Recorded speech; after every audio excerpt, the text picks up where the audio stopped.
It's been 18 years since the last Metroid Prime. The wait was eternal. Many fans stopped gaming. Many others left this world. The wait filled with rumors, delays, development restarts, and finally, Metroid Prime 4, Beyond, arrives.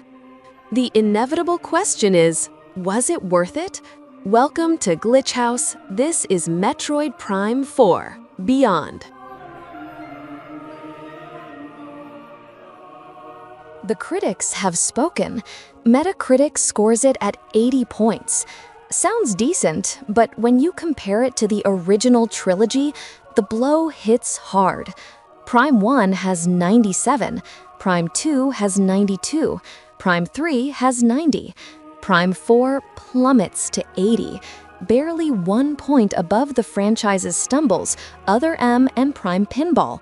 It's official, this is the weakest Prime, and after almost 2 decades, that hurts. But it's not all negative. When the game trusts its essence, it shines. The atmosphere is still brutal. Alien corridors, ancient ruins, caverns that make you feel trapped. The level design preserves that magic of getting lost, of building a mental map, of discovering shortcuts that make you feel smart. Combat has weight, bosses are designed to truly challenge you, not just to look epic. The art direction is solid, clean, with that somber sci-fi tone that defines the saga. Controls respond well, whether with stick or motion controls. Even the alien bike, the Viola, adds rhythm without breaking the experience. In those moments, Prime 4 reminds you why this franchise is legendary. The problem is that those moments coexist with decisions that break everything.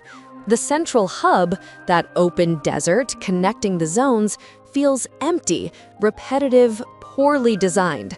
It forces you to cross it over, and each time it gets more tedious. That bet on a semi-open world contaminates the experience, breaks the rhythm that the classic areas build so carefully. And then there's the hand-holding. Constant tutorials, guides, NPCs that talk way too much, to the point of being annoying. Metroid Prime was always about isolation, silence, personal discovery.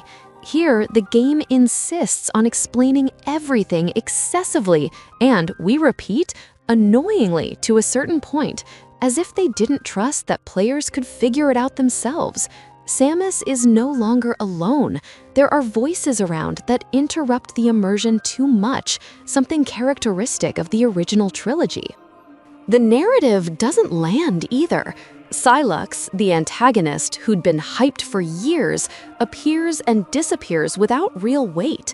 The supporting characters are forgettable, the dialogue is excessive, the exposition is forced.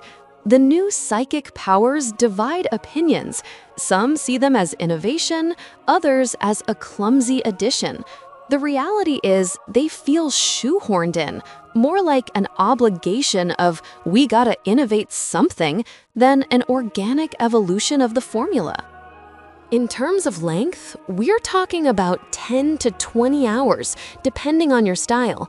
The beginning is slow, takes too long to hook you. Technically, it's solid, but you notice the limits of the original Switch hardware. Combat is dynamic, gives you tools to experiment, but never reaches that perfection that made the originals legendary. The overall feeling is clear. Prime 4 is conservative, doesn't take risks, doesn't revolutionize. It's more classic Prime with modern tweaks. For some, that's enough. For others, it's disappointing. After 18 years, many expected a generational leap. What we got is a good game, but not a great Prime. So the raw verdict is this. Metroid Prime 4, Beyond, is a solid 81/100ths. It has brilliant moments, intact atmosphere, and combat that works. But it's the weakest Prime, and after so much time, is it worth it? Yes, if you're a fan and want more of the same with new graphics. No if you expected innovation, ambition, or a renaissance of the saga. It was worth the wait because it exists and it works. We invite you to play it and give your own answer. The best thing is for everyone to have their own experience. Buy it if you're a die-hard fan. Wait for a sale if you're on the fence. And if you've never played Prime, start with the remaster of 1, which is still superior in almost everything important. So tell us, have you played it yet? What do you think of the long-awaited Metroid Prime 4? Personally, we loved it and give it a 9 out of 10. Don't forget to subscribe, leave a comment with your opinion, and share this video with your friends. This is Glitch House, and we'll see you in the next video.